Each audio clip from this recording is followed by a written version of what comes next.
Right మరో breaking చూస్తున్నాం. టీటీడీ మాజీ చైర్మన్ భూమన కరుణాకర్ రెడ్డి మరికాసపట్లో సిఐడి ఆఫీస్ కు రానున్నారు. మధ్యాహ్నం 3:30 కార్యాలయంలో తిరుమల పరకామణి కేసు విచారణకు ఆయన హాజరు కానున్నారు. ఇక భూమనకు సిఐడి అధికారులు నోటీసులు ఇచ్చారు. భూమన నివాసానికి వెళ్లి నోటీసులు అందించారు. ఇక ఈ సాయంత్రం 4 గంటలకు విచారణకు రావాలని అట్టి నోటీసులు పేర్కొన్నారు. నోటీసులు అందుకున్న భూమన మరికాసేపట్లో సిఐడి కార్యాలయానికి రానున్నారు. ఈ అంశానికి సంబంధించి మరింత సమాచారం అందించేందుకు మా తిరుమల ప్రతినిధి గోపి ఫోన్ లైన్లో సిద్ధంగా ఉన్నారు. గోపి, చెప్పండి, టీటీడీ మాజీ చైర్మన్ భూమన కరుణాకర్ రెడ్డి మరి కాసేపట్లో సిఐడి ఆఫీస్ కు రానున్నట్టుగా తెలుస్తోంది. మరి దీనికి సంబంధించి పరకామణి కేసు విచారణకు రానున్నట్టుగా తెలుస్తోంది. మరి పరకామణి కేసులో నోటీసులు అందుకున్న భూమన వారి యొక్క రియాక్షన్ ఎలా ఉంది? పూర్తి డీటెయిల్స్ ఏంటి? ఏదైతే తిరుపతి కేంద్రంగా ఇప్పటికే గత నెల రోజుల్లో కూడా 2 కేసులు అయితే ఏదైతే టీటీడీని పిలిపిస్తున్నటువంటి ఆ కేసులు ఏదైతే భక్తుల మనోభావాలకు సంబంధించిన కేసులు కూడా 2 కూడా తిరుపతి కేంద్రంగా, ఒకటి పరకామణి కేసు, మరో ఒకటి కల్తీనే కేసు.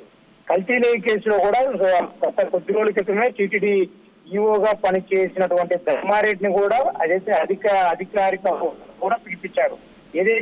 ఏదైతే తిరుమల స్వామివారికి ముక్తుగా సమర్పించి స్వామివారి ఉండిలో వేసేటువంటి ఉండి కానుకలను కూడా ఒక జీర్ మఠంలో పనిచేసేటువంటి ప్రైవేటు ఉద్యోగి రవికుమార్ కూడా విదేశీ కరెన్సీని కూడా తస్కరించి కోట్ల రూపాయల ఆస్తిని కూడబెట్టారు అనే ఆరోపణ నేపథ్యంలో కూడా ఏదైతే సీసీటీవీలో కూడా రికార్డు నేపథ్యంలో ఒక ప్రైవేటు వ్యక్తి పిటిషన్ వేసిన నేపథ్యంలో దాదాపుగా అప్పటి ప్రభుత్వం మారిన తర్వాత 2024లో పరకామణి కేసులో భారీగా చోరీ జరిగింది. ఆ చోరీ జరిగిన తర్వాత రవిని కూడా లోక్ అదాలత్లో కేసు చేశారని చెప్పి కూడా అప్పటి ప్రభుత్వంపై కూడా ఒక ప్రైవేట్ పిటిషన్ అయితే వేశారు. అటు తర్వాత ఇప్పటికే హైకోర్టు ధర్మాసన న్యాయస్థానం కూడా ఒక కమిటీని వేసి ఒక సిట్ ఏర్పాటు చేసి డిసెంబర్ 2వ తేదీ లోపల ఖచ్చితంగా మీరు కోర్టుకు సమర్పించాలని చెప్పి ఆదేశాలు జారీ చేశారు. అందులో భాగంగా ఏదైతే 2023 సంవత్సరంలో అప్పటి ప్రభుత్వంలో ఉన్నటువంటి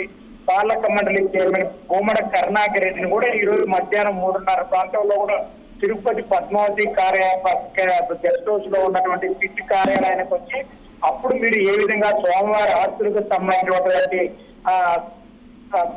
సంబంధించినటువంటి దాన్ని దాదాపుగా 30 రోజుల పాటు పబ్లిక్ నోటిఫికేషన్ ఇచ్చిన తర్వాత ఏదైతే రవికుమార్ ఆస్తులను ఎలా రిజిస్టర్ చేయించుకున్నారు, అసలు బోర్డులో ఏం జరిగిందనే దాన్ని కూడా రవికుమార్ కరుణాకర్ రెడ్డి వచ్చి కూడా చుట్టూ కార్యాలయాన్ని తెలపాలని చెప్పి కూడా తెలిపారు. అప్పుడు ఇప్పటికే ఏదైతే పరకామణి కేసుకు సంబంధించిన ఇప్పటికే అప్పట్లో పనిచేసినటువంటి తిరుమలలో పనిచేసినటువంటి కొంతమంది పోలీసు అధికారులను కూడా ఇప్పటికే బీఆర్కి అయితే బదిలీ చేశారు.